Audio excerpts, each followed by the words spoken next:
El tema que vamos a estudiar hoy es llevado a descansar. Y vamos a ver que Dios siempre va a hacer provisión y en este caso, además cumpliendo una profecía para poder cuidar de sus hijos, con nosotros los seres humanos, así como cuidó de su Hijo amado en todo momento. Así que vamos a orar pidiendo la dirección de nuestro Dios para el estudio de este día. Querido Padre que habitas en la inmensidad, tú eres bondadoso con nosotros y venimos ante tu presencia para suplicar que tu gracia y tu amor nos ayude a comprender tu palabra. Tenemos desafíos, pero queremos que en medio de los desafíos tú nos ayudes a que podamos testificar de ti, de que tú estás al control de todo. Oramos en el nombre de Jesús. Amén. Para este día, pastor, nos encontramos ya en un momento bastante interesante de esta historia, digo con esas palabras, pero porque vamos a encontrarnos con los discípulos que han desaparecido en acción, literalmente. O sea, ya no tenemos noticias de ellos en todo este relato, en lo que llevamos leyendo, al menos desde la perspectiva de Marcos. Sé que Juan va a mencionar algunas otras cosas, pero en medio de todo esto y cuando Jesús ya ha expirado, ha dado su último aliento, aparece una figura que es sorprendente, yo debo decirlo, es sorprendente, porque aparece justamente en escena para resguardar el cuerpo del Señor Jesús. Y vamos a leer el relato para que veamos de quién es. Seguramente usted ya lo conoce, pero haya leído este relato, quiero decir, pero vamos a leerlo, desde el verso 42 al 47. Cuando llegó la noche, porque era de la preparación, es decir, la víspera del día de reposo, José de Arimatea, miembro noble del concilio, que también esperaba el reino de Dios, vino y entró osadamente a Pilato y pidió el cuerpo de Jesús. Pilato se sorprendió de que ya hubiese muerto y haciendo venir al centurión, le preguntó si ya estaba muerto, e informado por el centurión, dio el cuerpo a José, el cual compró una sábana y quitándolo lo envolvió en la sábana y lo puso en un sepulcro que estaba cavado en una peña e hizo rodar una piedra en la entrada del sepulcro. Y María Magdalena y María, madre de José, miraban dónde lo ponían. Pastor, esta figura que aparece acá, José de Arimatea, me parece muy interesante. ¿Y cuán relevante es lo que está haciendo acá? Yo lo decía antes, que está cumpliendo, de hecho, una profecía, pero cuán importante es que esta figura llega aquí del lugar menos esperado.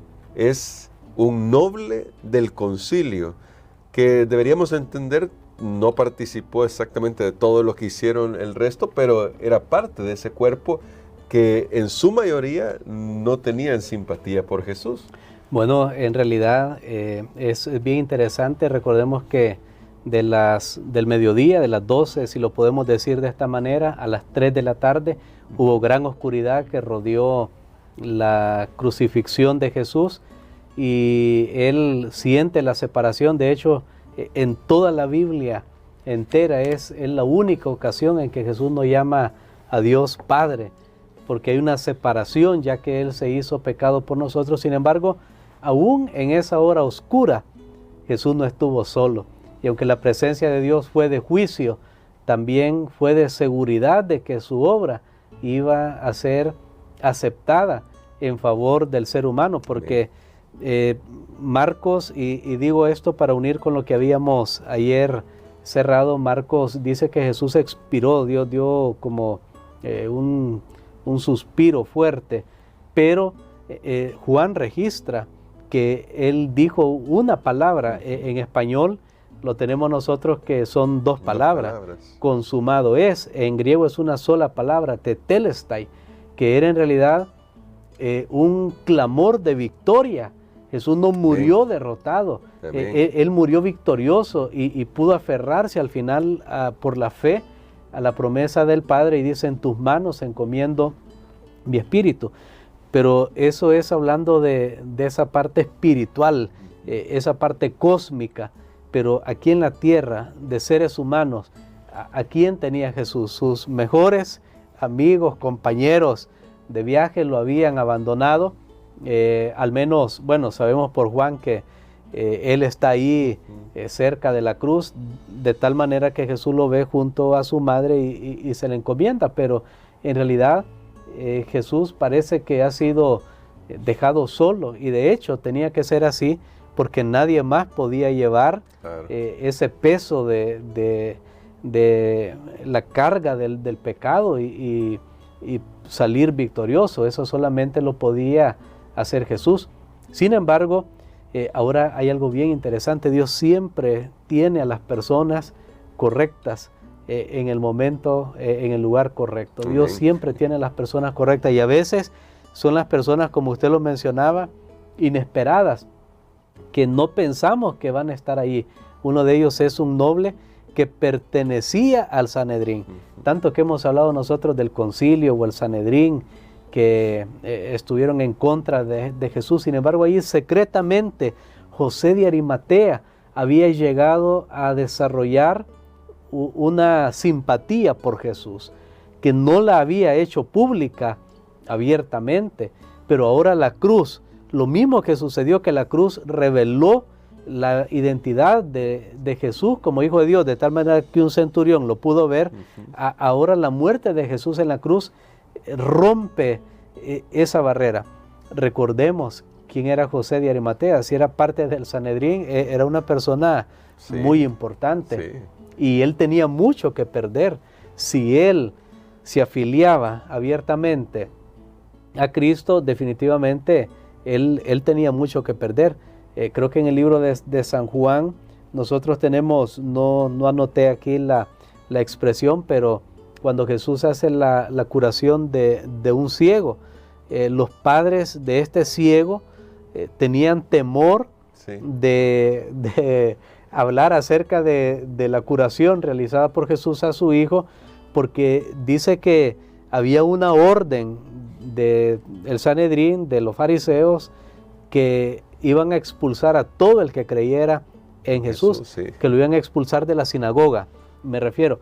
Entonces todo esto está ahí, y para José de Arimatea no fue fácil. No era fácil tomar ese salto gigante de declarar abiertamente quién era Jesús, pero finalmente él ya no pudo más, y ese amor que se estaba desarrollando en su corazón por Jesús reventó, explotó cuando Jesús fue crucificado, y él valientemente, lo que ninguno de sus discípulos había hecho, fue ante Pilato, que ya vimos que era obstinado, que era inflexible, que no era una persona muy centrada, y vemos que él va y le solicita a Pilato el cuerpo de Jesús. ¿Y cuál es la reacción de Pilato? Es de asombro, ¿verdad? Y ya murió, porque normalmente los que eran crucificados pasaban ahí, se cree, varias horas, días enteros en agonía.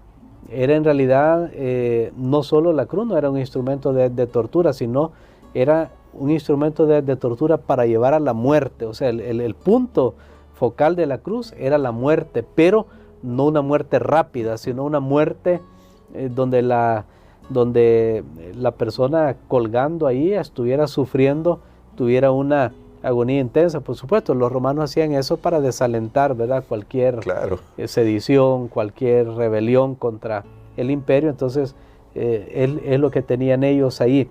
Y ahora, esto que Pilato pregunte, bueno, él manda a preguntar y pregunta al centurión, al encargado del acto de la ejecución, y le confirma efectivamente que ya Jesús ha muerto, y entonces esto sirve de testimonio para que nadie pensara, es que Jesús resucitó porque se hizo el dormido ahí, o porque se desmayó, ¿verdad?, y entonces dicen que resucitó. Creo que todo esto va confirmando y cumple los propósitos de Dios. Pero bueno, para lo que estamos en este momento extrayendo, definitivamente José de Arimatea cumplió incluso una profecía, porque había una profecía en el Antiguo Testamento donde decía que Dios no dejaría que su cuerpo viera corrupción, y que en su sepultura fue con los ricos. Bueno, ahí mencioné 2 profecías. Sí. Y él tenía una tumba nueva, pues una persona de influencia, de recursos, tenía una tumba nueva lo suficientemente grande como para que se pudiera caminar dentro de ella, una tumba cavada ahí en la roca, y de esa manera él abiertamente declaró su afiliación por Jesús. Entonces aquí yo quiero decir algo final en esta sección, que el discipulado real destruirá el silencio, el secretismo, pero el secretismo, si es prolongado y permanente, destruirá el discipulado. O sea que un discípulo de Jesús no puede mantenerse en silencio por mucho tiempo. No importa el costo, tiene que llegar un momento, si usted y yo amamos a Jesús, que nuestra lealtad por Él tiene que revelarse, aún que debamos sufrir consecuencias adversas. Wow, tremenda esa reflexión. Y eso quizá me lleva a este punto en el que en este relato, lo leímos hasta el final, se mencionan a unas mujeres que finalmente van a ser testigos también de su resurrección. Pero unido con lo que usted ya destacaba, pastor, el hecho de que Pilato pide confirmación de la muerte, al final esto es una garantía para quienes están leyendo el Evangelio, los primeros cristianos que están leyendo este Evangelio, de que sí, efectivamente, Jesús murió, y como habían recibido el Evangelio, había resucitado de los muertos, y había testigos, ahí eso lo veremos más adelante en la lección, había testigos, pero esto me lleva a que nos planteamos una pregunta. Entre estos testigos, de nuevo, no se menciona mucho a los discípulos, aunque claro, no estamos leyendo todo el relato, habrá algunos discípulos ahí que sí son testigos de la tumba vacía. Pero, pastor, ¿qué podríamos hacer nosotros, hablando siempre del tema de la preparación del que hablábamos la semana pasada, que nos pueda ayudar a no desaparecer en acción, para no mantenernos en ese secretismo que puede ser tan dañino para nuestro discipulado, como usted ya nos lo decía hace un momento? Bueno, creo que el ejemplo de las mujeres es el mejor ejemplo que podemos traer aquí. O sea, la acción de las mujeres es el mejor ejemplo que podemos traer de cómo estas mujeres, a mí me ha sorprendido cómo estas mujeres estaban en el lugar correcto, aunque no entendían totalmente lo que ellas iban a realizar en ese lugar. O sea, ellas entendían, bueno, vamos a continuar con los honores, ¿verdad? Ya la preparación del cuerpo, todo, porque recordemos que era viernes ya de tarde cuando en todo lo que bajan a Jesús, lo que José de Arimatea, que de paso Nicodemo también estuvo involucrado en esto, lo tenemos en otro relato, pero en todo eso toma tiempo y ya es prácticamente las horas del sábado. De acuerdo al mandamiento, estas mujeres van y descansan. Donde los discípulos habían huido, las mujeres estaban allí y permanecían. Y entonces ellas van a reanudar el día domingo temprano por la mañana lo que habían dejado pendiente el viernes, pero lo que ellas van es a buscar a un cadáver. Sí. Lo que ellas van es a buscar a Jesús muerto. Y ellas no tienen idea, pero aquí está el punto. El amor por Jesús la lleva a ese lugar y van a ir al lugar que tienen que llegar, aunque todavía no entienden toda la dimensión de lo que está sucediendo. Pero entonces esto es lo que nos ayuda, hermano Gerson, en la pregunta que usted nos hacía. ¿Cómo podemos hacer nosotros para que no nos pase eso de los discípulos? Es que no necesitamos entender, y creo que este es uno de los problemas más grandes que tenemos nosotros, especialmente en nuestra mente occidental. Queremos entender todo, así como las matemáticas, 1 más 1 es 2, ¿verdad? Y es 2 y punto, y ya lo entendí. Y a veces nosotros queremos tener todo el panorama, queremos tener todo el conocimiento, pero ¿sabe que lo importante es la lealtad? Es la fe, es el amor que profesamos por Jesús y decirle, Señor, yo voy a hacer esto porque tú lo has pedido. No entiendo todas las consecuencias, no entiendo toda la dimensión de esto, pero voy a ir donde tú me mandes. Y estas mujeres realmente cumplieron con esto. De paso, no hemos hablado mucho o nada, creo, de quiénes eran estas mujeres. Ahí tenemos a Salomé. Salomé probablemente es la madre de Santiago y Juan, Ahí tenemos pues a Salomé, digo probablemente porque a veces hay cosas que no se pueden constatar, establecer así definitivamente, a menos que el texto sea bien explícito. María está, que es la madre de Santiago, el menor, como se le ha llamado, hijo de Alfeo. Tenemos a María Magdalena, de quien Jesús había expulsado demonios en 7 ocasiones. Bueno, esas eran las mujeres que estaban allí y que se van a convertir en las primeras testigos de que Jesús ha resucitado. Nuevamente yo vuelvo a repetir, la clave de esta mujer es que el amor por Jesús la llevó a ese lugar, porque incluso cuando uno lee este relato en Mateo, dice, y José de Arimatea, bueno, y que hizo una gran obra, ¿verdad? Dio su sepulcro para Jesús, pero dice, y se fue.